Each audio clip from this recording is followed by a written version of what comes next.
የኢትዮጵያ መንግሥት የሮይተርስ የምርመራ ዘገባን ተከትሎ የሶስት ጋዜጠኞችን የሥራ ፍቃድ ሳያድስ ቀረም። የኢትዮጵያ መንግሥት በአዲስ አበባ የሚገኙ ሶስት የሮይተርስ ጋዜጠኞች የሥራ ፍቃድ ለማደስ ፈቃደኛ ሳይሆን መቅረቱን የዜና ወኪሉ አስታወቀም።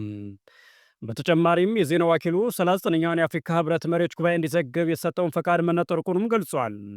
ይህ እርምጃ የተወሰደው ሮይተርስ የኢትዮጵያ ለሱዳን ፈጥኖ ደራሽ ኃይል የማሰልጠኛ ካምፕ መገንባቷን የሚገልጽ የምርመራ ዘገባ ካወጣ ከጥቂት ቀናት በኋላ ነው ተብሏል።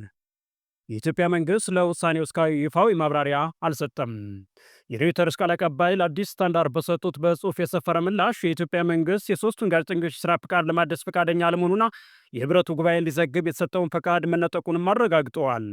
ቃል አቀባዩ የኢትዮጵያ መንግሥት ለ39ኛ የአፍሪካ ህብረት ጉባኤ የተሰጠውን የሮይተርስ ፈቃድ ነጥቀዋል፣ እንዲሁም በአዲስ አበባ የሚገኙ የሶስት የሮይተርስ ጋዜጠኞችን በሀገሬ ውስጥ እንዲሰሩ የሰጣቸውን ፈቃድ አላድስም ብለዋል።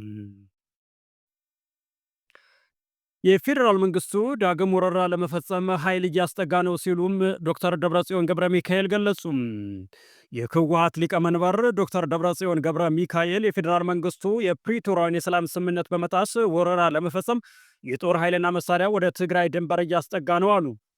ሊቀመንበሩ የድርጅቱን 51ኛ ዓመት የምስረታ በዓል አስመልክቶ በሰጡት መግለጫ መንግስት በሰራዊቱና በህዝቡ ላይ ተኩስ መክፈትና አድቅቀናቸዋል፣ አሁንም እናደቃቸዋለን የሚል የፕሮፓጋንዳ ዛቻዎችን እያሰማ መሆኑን ጠቅሰዋል። በዓሉ የሚከበረው የሰላም ስምምነቱ በተጣሰበትና የወረራ ስጋት ባለበት ወቅት መሆኑን የገለጹት ዶክተር ደብረጽዮን ገብረ ሚካኤል የትግራይ ህዝብ ለህልውና ሉዓላዊነቱ ከመቼም ጊዜ በላይ እንዲዘጋጅና እንዲታገል ጥሪ አቅርበዋል። የተወደዳችሁ ዙላ ኒውስ ቤተሰቦች ስለተከታተላችሁን እያመሰገነ በእኛ በኩል ሰናይ ጊዜ ብለናል።